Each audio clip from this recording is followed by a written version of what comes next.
Once you're involved in something like this, the stress level, it can tear up a family. He said he was tried in the court of public opinion before he ever stepped foot in a courtroom, but surveillance video helped shed light on what actually happened. From the headlines, it seemed pretty cut and dry. Be careful going in there. Then 50-year-old Ford employee Billy Cowart was charged with attempted murder for shooting his gun in the United Auto Workers 551 parking lot in June 2016. To have everything you work for taken away. Cowart was suspended and then terminated from his job with Ford, where he had worked for nearly 2 decades. I felt like I had the weight of the world on my shoulders.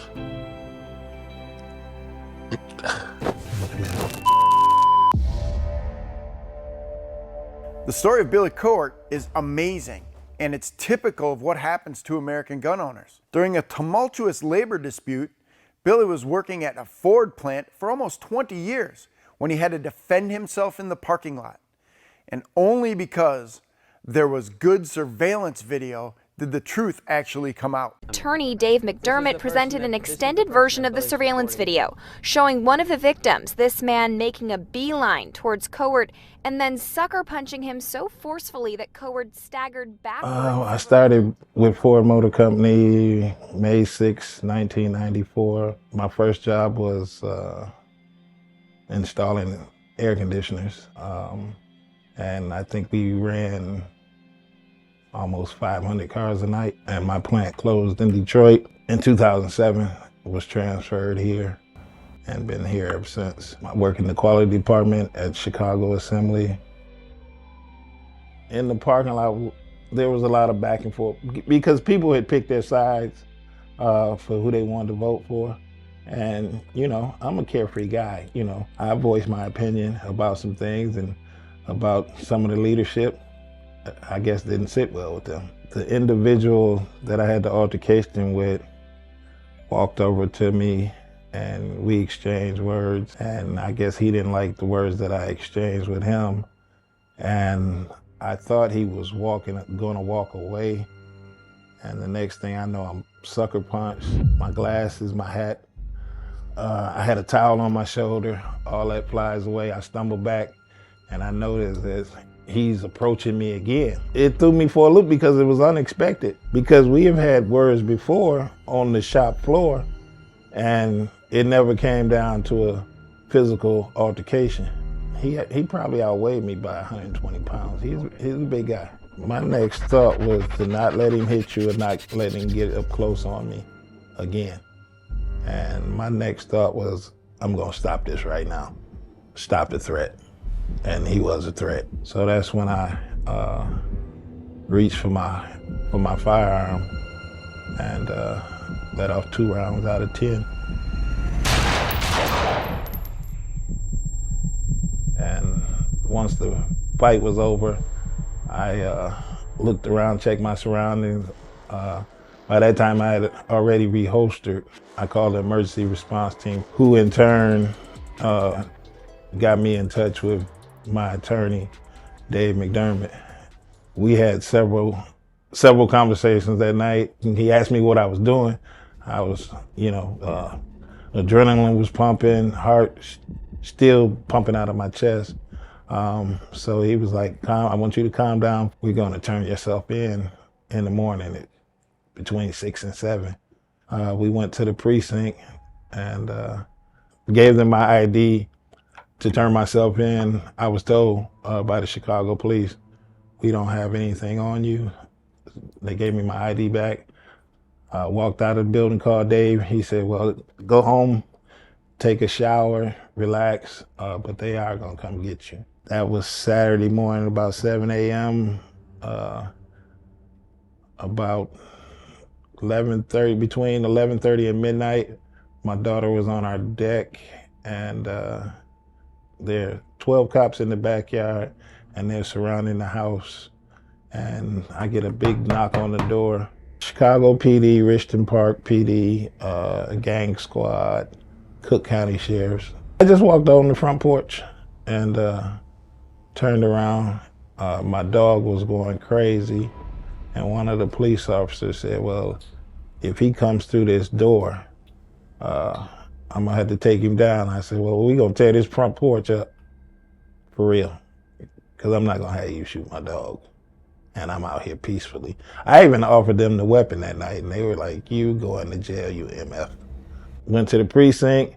I had already spoke with Dave earlier that day, and he instructed me not to have any conversation with them, just tell them my name, and I want to see my lawyer. That went on from the time of the arrest. That went on till Tuesday morning. Went to bond court that Tuesday morning. First, the judge had set bail at $500,000, and then after having a conversation with the lawyer, she knocked it down to $50,000 and bonded me out. We went on from there. That was it with the jail portion of it. A lot of emotion. 22 years working at Ford. What have I done? And, but after I had talked to some family, I had to do what's best for me at that moment in that time, to protect myself, to have somebody have your back and have a company that have your back. USCCA asked me, do you want him as your attorney?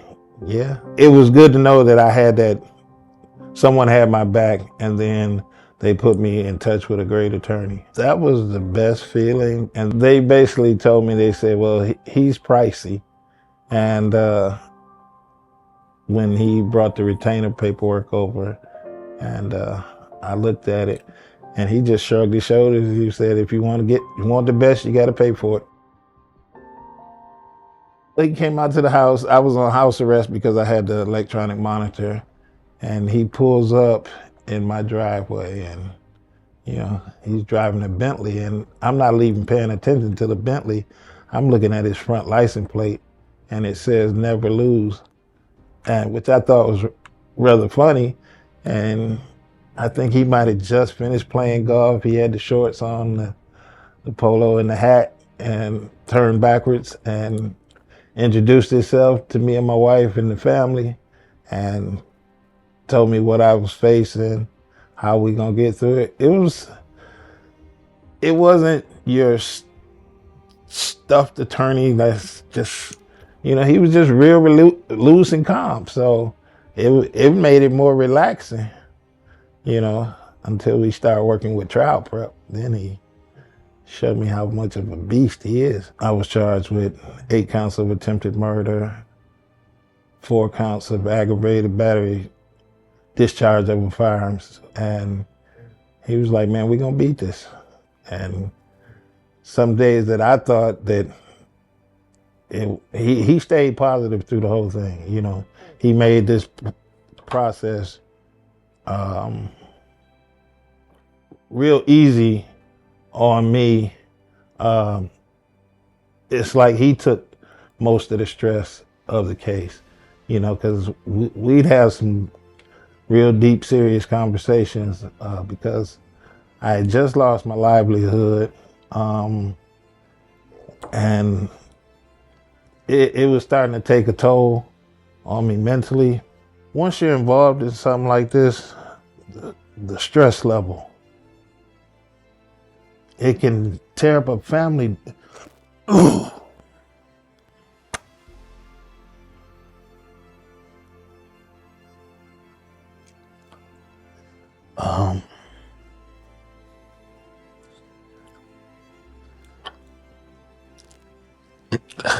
Give me a minute. Take your time. It's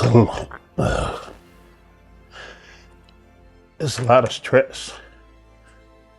And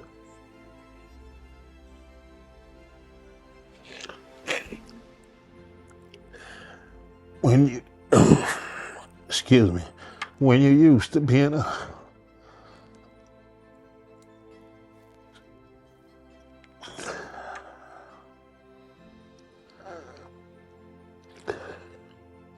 it's like when you're a provider for your family, and you're not necessarily able to do that, and you put everything on your spouse when it's never been like that, it becomes stressful. And to have everything you work for taken away. Is a person that's fighting for his life.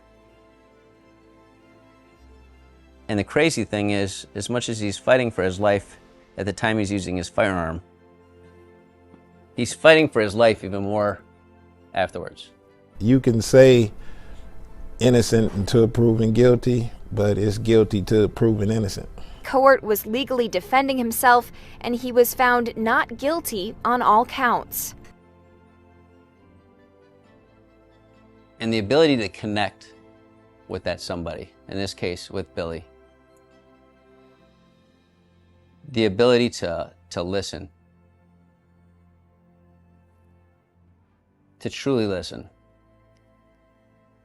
and to fight, and to believe in that somebody, and to believe in that somebody's future, believe in that somebody's life. Because there are all these different factors that are coming at you from all these different angles, from all these different places, that are saying, hey, take a plea, or consider this, or consider that.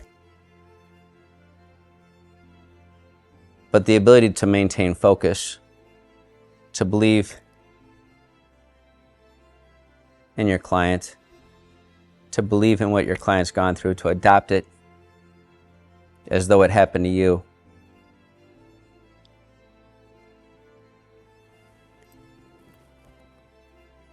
And the determination to just not back down. People are aware of the changes that we're experiencing, in our current climate. I think it's every 26 seconds a house is getting burglarized. Every however often a car's getting carjacked. Every however often somebody's getting robbed.